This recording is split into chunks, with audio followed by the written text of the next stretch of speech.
Thank you, Sean. Thank you, community board. Thank you, folks, for coming out tonight, and thank you, Inspector, for joining us tonight. I know that you've had a pretty long day in the city, so want to jump right in and have you kick things off, Inspector, with a update on the state of the community. Thank you. Thank you so much for having me. Thank you, Brian. Thank you, Sean. These meetings are always important to connect with a lot of the community leaders, which you all are, and make sure we're giving the right information to everybody with the state of the precinct as far as crime is concerned. So again, I want to thank everybody on the line. I also want to thank a lot of our community partners, Monique Waterman and our Interfaith Clergy Council. They've been very helpful in sort of our crime reduction when it comes to violence. Again, this year we're using a more of a community-based model where it comes to being proactive to stop violence, or unfortunately reactive after the incident to sort of prevent any reoccurrence of violence. So, Monique Waterman and her group and Interfaith Clergy Council, they've been very helpful with us. They go to locations, no matter where they are. They go to where access to where the best place to go, and they go out there and they try to make real connections. I think that's very important. We also have a city-funded group that's from Brownsville. They got the city contract, and they're going to come into East Flatbush. It's DRUM. That's their acronym. I can't remember their title of their acronym, but they'll be starting July 1st. They have a city contract, so they're going to be very instrumental in helping us. They have many different outlets. They have a healthy budget. They rented a location on Flatbush Avenue to be close to the community. So I think that it'll be very, very helpful and instrumental going forward. They're willing to work with all our current partners as well, who are not, fully funded by the city. They're also going to work with them as well and help them fund any projects they have to help the community. So we're all going to more of a community sort of policing model to help us out and really help out the entire community. With that being said, overall crime, we'll just say this month is down 8%. We're seeing a lot of our major crimes down in this period. When we talk about the year to date, and honestly, it's surprising, we're almost halfway through the year already. We're down 11.6% in all major crimes. We're down in every major crime, unfortunately, except for homicides. We're up four murders this year. 2 of the murders have been solved with arrests, thankfully.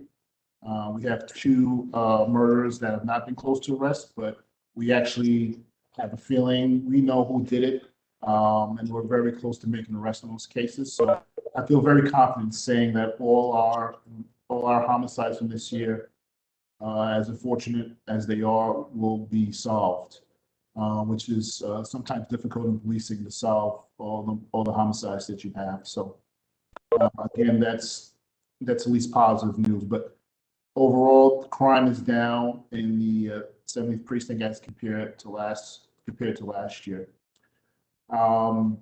We've had 10 shootings this year. This time last year we only had 4.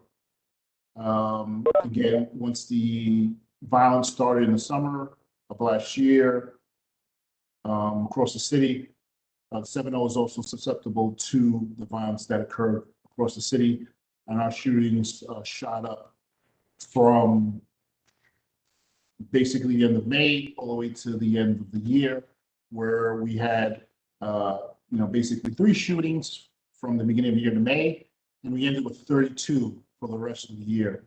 And that violence was obviously seen across the city. We had the same spike the city has been going through in the beginning of the year. Again, we had 10 shootings versus 4, but we have not had any shootings in the last month. The summer's coming up. Obviously, we're going to sort of double our efforts through active patrol and community groups. We're using our community affairs officers.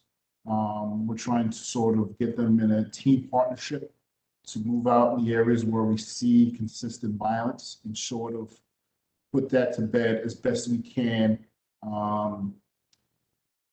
as the summer begins, which obviously is historically a very violent part of the city. In this last month, we've had 10 robbery cases versus 6. We're up in that regard. Our assaults are down, 23 cases versus 9. This time, our burglaries are actually down. We had 13 cases versus 22 last year. Our grand larcenies are up 10. We're still seeing scams being perpetrated a lot. They run the full gambit. I honestly don't have enough time in this meeting to go through all the scams. I get 2 scam calls on my department phone, police department phone, every day. People have to be very sensitive when they answer the phone of a number they don't know. The scams run from everything: Social Security scams. Your nephew or son has been arrested. He or she needs bail money, and it's really affecting everyone. So perpetrators have really switched gears to more of the sort of the financial crimes. And this is one of the ways they're doing it. So I know I sort of say it all the time, but I just see it all the time. And individuals lose thousands of dollars, not hundreds. They lose thousands of dollars. Some people lose life savings with a phone call. And it's something I try to get information out as much as possible. There's been concern in the Jewish area recently. There was some bias attacks. One occurred in the 7-0. Some occurred in the 6-6. There was a big incident in Times Square. We have been putting out extra coverage. Coverage for the 7-0 command has not been weakened. We've actually got extra resources to patrol the southern part of the command. To make sure everyone's safe, make sure that there's no more incidents. We're usually getting that for the weekend. Again, that has not weakened what we do in the 7-0. Our budget has still allowed us to sort of to maintain extra cops on the weekend in the northern part of our command to sort of stop violence. So we've actually recently gotten a lot of extra resources. And we still have our overtime budget where I can put extra cops out on the weekends in high crime areas, in areas where there's violence. So the 7-0 is getting a healthy dose of coverage. I'm glad to say. One of the things we are sort of going to strictly enforce is these illegal paper plates. Because of the pandemic and basically a lot of all government DMVs being shut down, paper plates were being used. A lot of people have taken advantage of that, and a lot of violent perpetrators, when they commit crimes, and normally the drive-by shootings, which there were very much a big rash of last year, they're using paper plates. They're very fraudulent. They're easy to copy. They're from Pennsylvania. They're from New Jersey. They're from Texas. Those are the major states that they use. We're going to be cracking down on that. And that's something I want everyone to know, is that the reason these are illegal and they're being used by people who are doing drive-by shootings. When we look at who does our drive-by shootings, we see illegal tints and we see the paper plates that they get copied from somewhere. So those are the things that we are definitely going to be looking at, especially in summer. We've been doing it already. Again, just going after these unlawful paper plates. So I really suggest everyone, now's the time as all the offices open up. If you have a legitimate paper plate, make sure that you get the metal plate placed on your car. It's very important. That has affected the entire city with these illegal paper plates, and something that the city, as well as the police department, sort of focused on. Going forward to really stop the drive-by shootings that unfortunately a lot of our youth has been committing. So that's a little bit of where we are. We're going into the summer. We have our NCOs. We're still out there with NCOs. If any of the bids have any issues with graffiti. We are really partnering with everyone. We really want to try to put a stop to the graffiti as much as we can. We are looking to do cleanups. Our crime prevention officer, she's taking the lead in doing cleanups, and we're doing a lot of cleanups, and we'll work with the community. We'll take donations of paint supplies. You just tell us where the graffiti is. You tell us who the building owner is, gives us permission. And we'll be out there looking to do cleanups to beautify the neighborhood. It's one of the more important things, I think, for a neighborhood, to make sure that graffiti is not everywhere. But I would ask, the bids, community leaders such as yourselves, anywhere that you see a place that we can work on, to please let us, community affairs, our crime prevention officers know. It's something that I feel strongly about that can, help with the neighborhood. With that being said, I'll open it up to any questions or concerns anyone has. Thank you, Inspector, so much for that report. Quick question as it pertains to Drum, you mentioned earlier in your report, as a community-based group coming in to help with some of the work that Monique Waterman and her group has been doing and others. Wanted to know, is Drum a cure violence program, a ceasefire program, or is it just a community-based organization coming in to assist? No, it's a cure violence program. They've been fully funded. They're actually from Brownsville and 7-3 precinct. They've been awarded the city contract for Flatbush. Got you. And that's kind of with violence interrupters as well as outreach workers? Yeah, they're going to be fully loaded. They'll have outreach. They're concerned about drug use. They're looking for help for that. They say they have capabilities of giving people mental health help as well. These are the things they say they can do. Again, they're from Brownsville. We haven't had any interactions with them. But in our meetings, they seem very professional. They come highly rated from 7-3, which is a very violent place, and they seem to have some success there.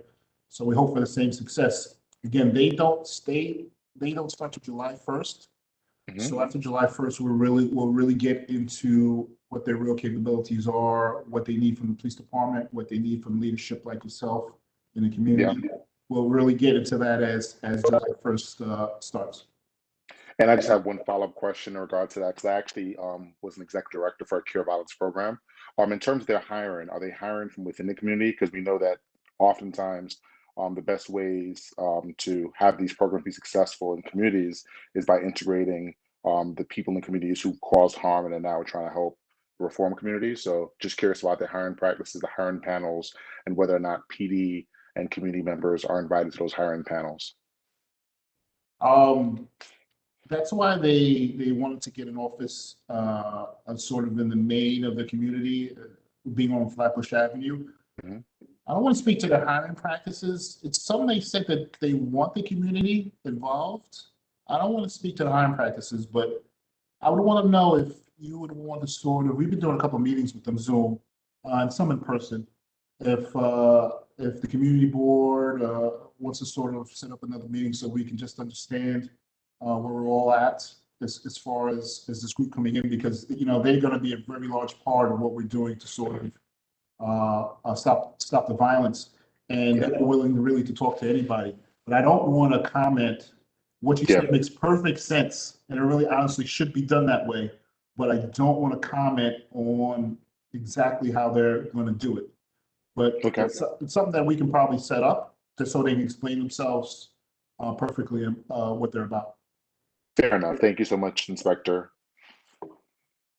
Sean, do you have any questions? Anya, have any hands raised? I do want to acknowledge that Spee Plotzker is on the line. So both co-chairs of the Public Safety Committee are here.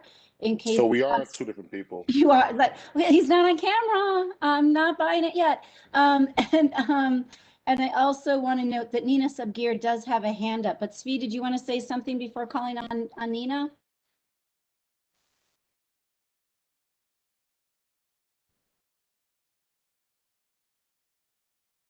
Take my hand down. So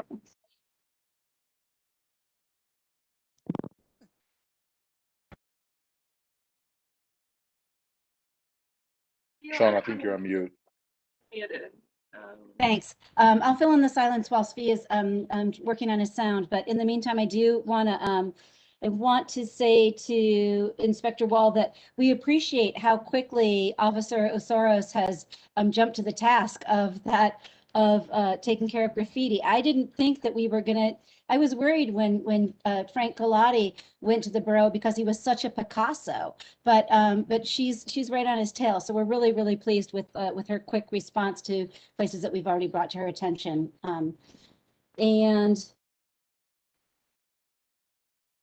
And yes, we'll work with you to see if we can circle back on a meeting directly with TRUM to all be on the same page and see how we can support their nascent efforts. Yep, absolutely. Well, Community Affairs will reach back out to you on what your between your 5 minutes of free time you probably have in a day. Okay, they know where to find me. They manage. I do see a hand up from Nicole Francis. Hello, Sean. Hi.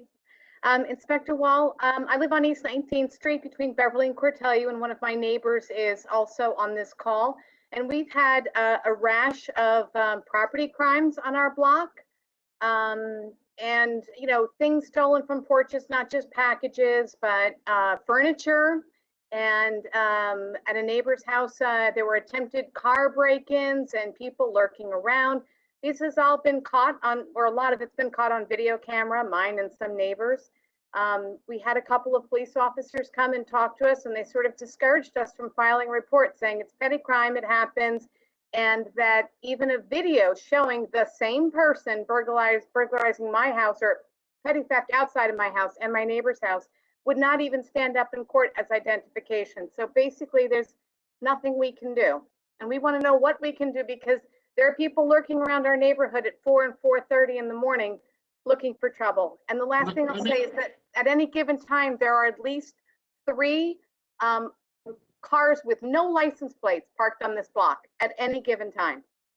Is that East 18th, Beverly to Cortelyou? It's actually East 19th, Beverly, Cortelyou. Yep.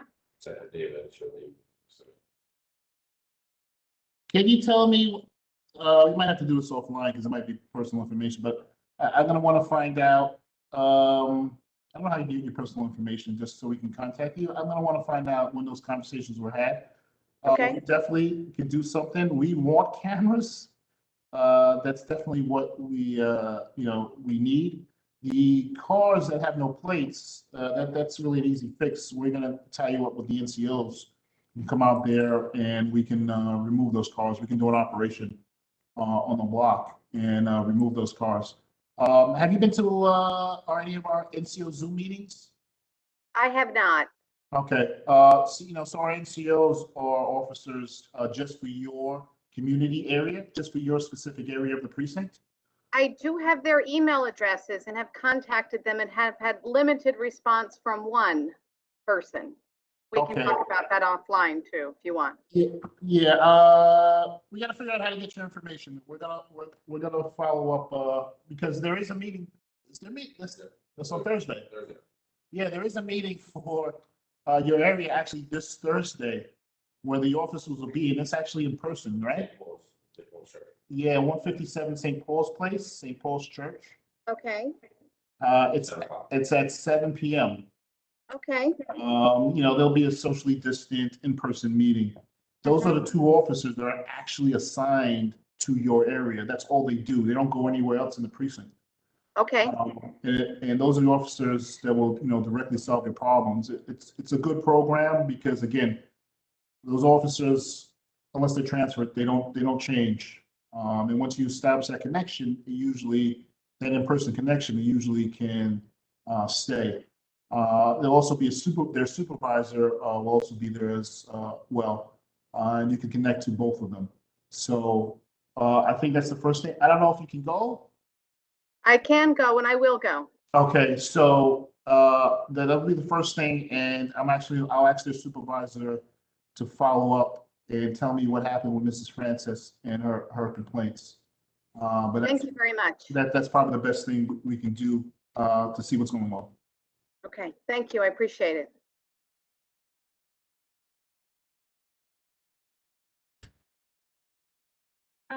Co-chairs, I see hands up from Boris Noble, followed by Cassandra Jean-Pierre. Thank you, Inspector. I actually see my Sergeant Ortiz, I believe, in my NCO area. I see him actually around. Now that I'm working from home half the time, I get to be able to, so I just wanted to know about you were mentioning about cars that don't have plates tend to have, the more, are likely to be committing those crimes with shootings. What about those cars with those new mufflers that they cut and all, those, I keep hearing it all the time. And I know this is a citywide issue. It's definitely not it might be even a regional issue at this point. But has there been, also some kind of correlation between those muffler damaged or ruined cars and violent crime? Loud mufflers, unfortunately, I don't want to bring up movies here, but basically since the Fast and Furious, I've become a staple of youth and people are interested in cars. It doesn't necessarily correlate to the violence. Obviously a loud muffler would probably make you more known as far as, hey, the car was this color and it had an extremely loud muffler. Obviously, cars are supposed to be properly inspected. They're not supposed to be making any loud noise. If a car is moving, sometimes it's hard for the police department to sort of maintain a location. If they're parked somewhere, there's a little bit more that we can do as far as loud noise. But if the question is specific correlation, it's not specifically the correlation between the loud muffler and crimes. It's more of the fake plates, the fake paper plates, and cars with actually no plates sometimes being driven around. So again, if you see cars with you think it's fake plates or anything like that, I'll definitely take them off the street. That's honestly what I want to do. Okay, thank you. The next raised hand was from Cassandra Jean-Pierre. Hi, good evening, everyone. I am Nicole's neighbor, and I too would like to be reached out to in reference to just the people in the yard. Our most recent incident was last week, where a gentleman actually with no mask on, he came in the backyard, he had gloves on, he had a flashlight, he saw my camera light turn on, and he physically moved my camera. And it's just, for me as a young woman, if I'm coming home late at night, it's really concerning. And then to have been told the same as Nicole, like there's not really much that can be done. I also would just, maybe like to be on the force to help figure out what we can do as a community to make this just safer for all of us. I'm not the Zoom meeting wizard. Trying to tell me how we can get your information. So you can just send us your information. I just want to know when that conversation was had. I want to get a little bit more information about that and sort of speak to the officers that said something like this. So if someone can send me your information so we can just sort of contact you, can we just give them? My number, your first number. Can you type it in the chat? I don't know. I can, you can put it in privately to me, to Sean Campbell, and I can pass it on, or you can email it directly to the community affairs email, and I'll put that in the chat to everybody because you could probably have it anyway. All right, so as he says, thanks. He whispered it for some reason. I don't know why. That is so uncharacteristic. It's so weird. Okay. Yeah, so we'll put the email up, and so that we can discreetly have your information. We're going to contact you about what that's being said. But if you can go to the same meeting, you can really meet the. Since this program started about 4 or 5 years ago, I think it's good. Officers, it's sort of more of community relationships. If you can get to the officers that are just for your neighborhood, I think that's very important to have that relationship, and that's something you can establish. Exchange information, contact them, but it starts with going to the build the block meetings, as we call them, and meeting them. meetings 20 people at the most, so you can definitely get FaceTime with them. And, they'll stay there until your questions are answered or information is exchanged.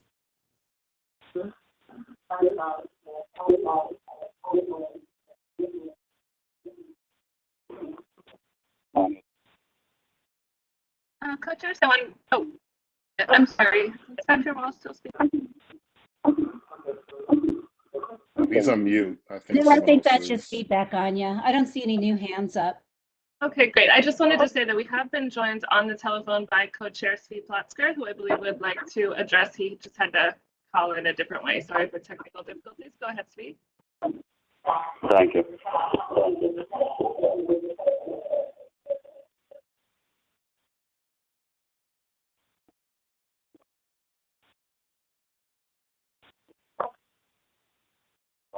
I also don't see any other hands at this point.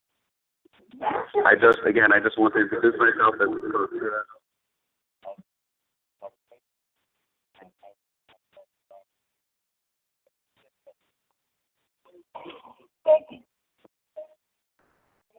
You're fading out a bit. I don't know why. But I'm here. I want to go through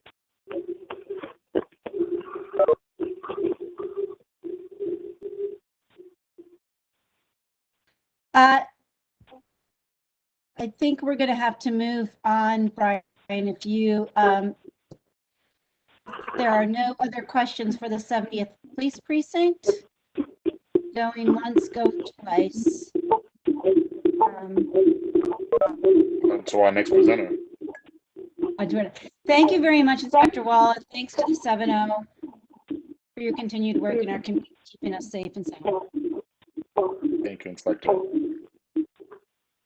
Anya, is our next presenter on the line? Yes, we have Sandra Sanchez, Vice President of Community Affairs, FDNY. Hey, Sandra, how are you? Thank you for joining us. Long time no see. Sorry, I forgot your title now, Sandra. Thank you for having me. I'll take VP, but I'm the Assistant Director of Community Affairs at the Fire Department for New York City. So many friendly faces and even some friendly names. So I'm certainly happy to be here with you this evening. Thank you, Sean, for the invite. I want to share some important tips. I'll begin as we are forging right into summer. It's barbecue season, yay! But barbecue season has the ability to be very dangerous. So we have just a plethora of safety. I would say safety advice that we provide to you, and they're always available on fdnysmart.org. But as it is summer, when it comes to barbecue grill fires, we really stress that you want to make sure that when you are grilling, that you are at least 10 feet away from your home or anything that can burn. So this includes trees and bushes if you have a low-hanging tree or a bush, or if you're storing your propane tank, they should not be in that same space right next to each other. These are things that we need to take into consideration when we are grilling. We need to treat it as if we were cooking on the stove. Pay attention. Grilling shouldn't be you leave something to grill and then you go and watch the remainder of the playoff. That's not what grilling's supposed to be. We want you to pay attention. We want you to make sure that you're not wearing loose-fitting clothing, which makes it easy for it to catch on fire. It's also, and I know it's difficult because space is a premium within New York City, but it is illegal to grill on your balcony. It is illegal to grill on your fire escape. So though I know it's very difficult, but that is based on the fire code. It is illegal to do those things within New York City. The next thing I like to talk about is the favorite pandemic hobby, which happened to be fireworks. This was an issue that we realized really just took over all boroughs of New York City. of fireworks last year. We participate within the fireworks task force, several of our marshals alongside with the NYPD. We partake in the fireworks task force where we investigate large storage and suppliers of these fireworks. Fireworks continue to be illegal in NYC. Our ears tell us something different. Evening, our eyes, our ears, all our senses tell us something different, but they continue to be illegal. So we have our fireworks enforcement hotline. Should you hear fireworks or you are eyes and ears on the street, should you know that a neighbor of a commercial business has large storage of fireworks, please reach out to our fireworks enforcement hotline at 718-722-3600. Again, that number is 718-722-3600. And again, if you notice anything and you believe that it is a danger and safety, certainly 911 is the way to go. 911 is the way to go. But should you feel that it's more of a storage and it's more contained, definitely reach out to our fireworks enforcement hotline, and we will follow up on any issues that you bring to our attention. Also want to bring to light some of the resources that we have available this summer as the world, as New York City has opening back up slowly but surely. We have a limited capacity to do some in-person fire safety education outreach. So should you, your constituents, your stakeholders be having any events in the summer, we would love to participate, and you can reach out to me. I'll share my email and contact at the end, but you can certainly reach out to me so we can coordinate our presence there at your event. CPR, our virtual CPR unit, is up and running throughout this pandemic. We realized how important it is to be able to be trained in CPR. We realized in March, around this time last year, the numbers began to somewhat dwindle, but we were still in the thick of it in June of last year and March of last year. And we realized that it's seconds that matter when it comes to CPR. And it's important that everyone is trained, and we are dedicated to making sure that every New York City resident knows how to perform CPR. Should a loved one, should a passerby on the street, you have the opportunity to be able to save a life. So our CPR unit can both virtually and in person train New York City residents. And in order to do so, you can call the number, or you can go online on FDNY Smart to reserve a class or to set up a class. For that number, it is 718-281-3888. Again, for a mobile CPR training, it's 718-281-3888. And to register online, you can go to fdnysmart.org/CPR. Again, that's fdnysmart.org/CPR.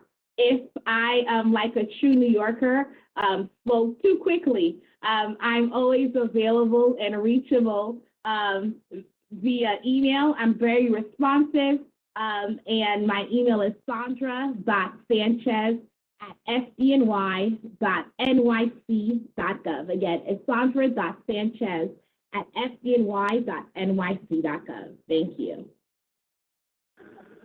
Thank you, Sandra. No questions from me. Any questions? I can't see hands being raised. Anya, if you don't mind, give me a hand.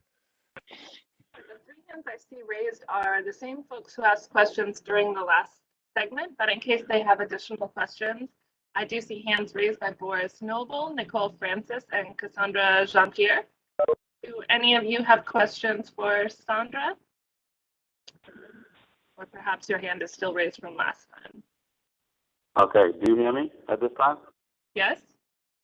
Okay, good. This is St. Lobster, co-chair to the Public Safety Committee. I did want to mention one thing, and that was today, and it's not to being an instructor for CPR, that's also about 45 years. I would say it's extremely important aspect. So a little bit one step further, I think that every home should have at least 2 people that familiar with the basics of CPR, so that if they take one of those level, they have someone else to That, Svi, that was still a little bit murky, but I think that you're making a point to support the need to ensure that that people do take advantage of the CPR training, and that there be, you know, a critical mass, a couple of people in any given sort of function or group that is gathers regularly to be trained in CPR. So it was a vote of support. Yeah, I get it. Yeah, that is correct, but I'm saying one step further. I'm saying that even in every person's home, there should be a minimum of 3 people that should know the basics, so that in case the person who did know it is in trouble, they have someone else to help them. Right. So double the knowledge, double the fun. You got it. Okay. Thank you. Yeah. I speak WebEx now after my other language. Sandra, may I jump in with a question, co-chairs? Absolutely. I would like to know a little bit more about how the fireworks enforcement hotline operates, because we had a number of calls last year due to sensitivity in terms of calling in the police. There were a lot of calls for alternative ways to bring enforcement. We also wanted to approach it as with an approach toward with an educational approach too. So we have distributed materials, and if there are new materials for this year, we'd like them. But if you could just talk more about how that works and how we can ensure community members that there are alternative approaches to trying to, quiet the noise at night. What I will say is that we do have an educational component as well. So as we are approaching the season, it's already started. I'm a neighbor of Community Board 14. The fireworks have already started. So I would say that if you could share with me some of the locations that you feel that were just not the best, very noisy. And we will make sure that we are out there educating the community as well. But really, we do rely on the NYPD for that enforcement component. What our role within the task force is to really find out who these suppliers are. And what we realize that sometimes the suppliers do not live in New York City; they are in the tri-state area. So we have investigations that bring us to make sure that the fireworks do not come into the city.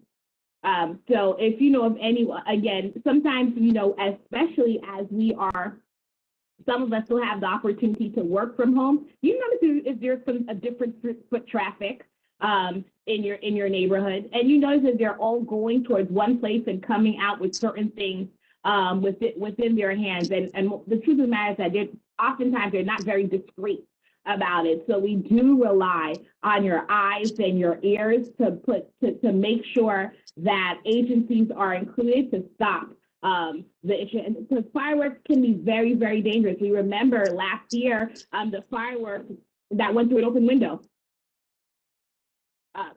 So the danger is there, and it's ever present in the forefront of our minds.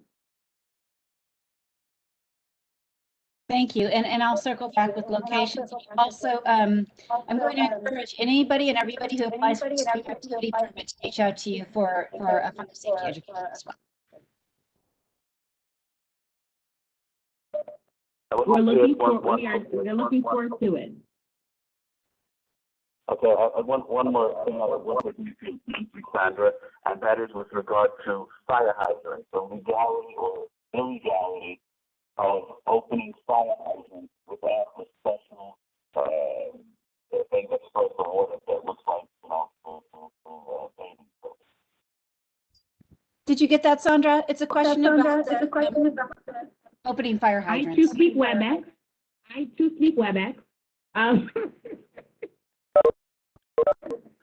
WebEx, Zoom, StreamYard, you name it. I understand that it's a question about fire hydrants. We do have the ability to have what will be a sprinkler cap placed on the fire hydrant.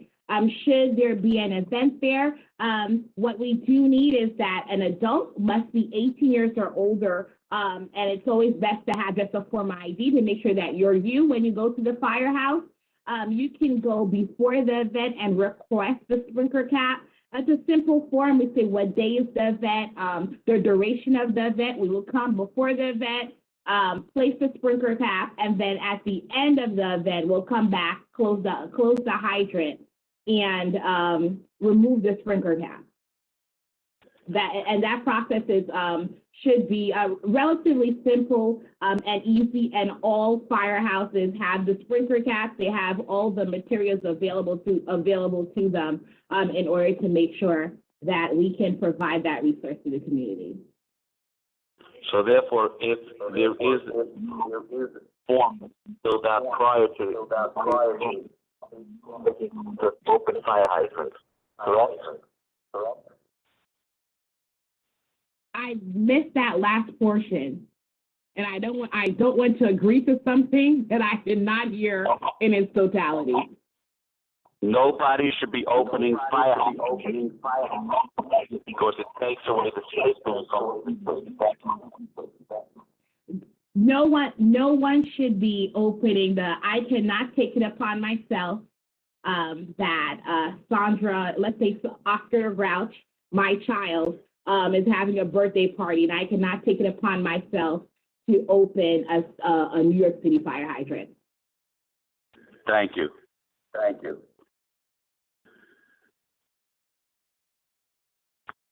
I'm not seeing any new hands at this point. If anyone else has any questions, feel free to raise your hand in the chat or just speak up.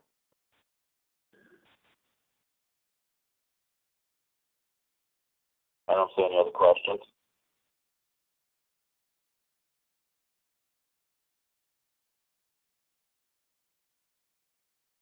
There are no other questions. Once, going twice. Sold to no other questions. Yeah, I think we can move on to any further business at this time. Sean, or any other business at this time? Well, I'll just remind everybody that we are doing our Thursday afternoon lunch and learns on land use in the built community, and they've been really engaging and interesting. So I want to encourage you to join us for lunch on Thursdays. The link is up on our website. And then Thursday evening, we have our Community Environment Committee meeting, and it's a biggie. It's a lot of zoning changes for gyms and hotels and open streets. And then there's going to be an update on Prospect Park, actually the parade ground improvements. So make sure you have a good full dinner and then get to that meeting, because it's going to be it's a meeting one. And then of course our last community board meeting of the season, regular monthly, is this coming Monday. So join us for that as well. And thanks again to Sandra, who's just always so responsive and helpful, and just a great partner in working with this community. That's all I have, co-chairs. Okay, if that's the case, Brian, we can close the meeting if you're up there. I'll take the lead from our co-chair, and we'll close out this meeting. Thank you, everyone, for participating. As Sean mentioned, Thursday's a big meeting. Please have a big meal and join us, and also join us for our final meeting for this season. And if we don't speak between now and then, have a great summer, a safe summer, and a productive summer. Good night, everyone. Thank you. Good night. Thank you. Be well.